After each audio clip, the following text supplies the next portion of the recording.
In front of me is LENOVO Tab Extreme, and today I would like to show you how you can manage adaptive brightness.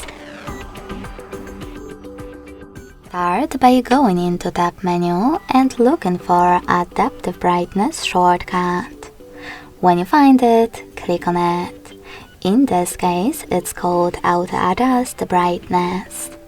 So when I click, my shortcut is blue.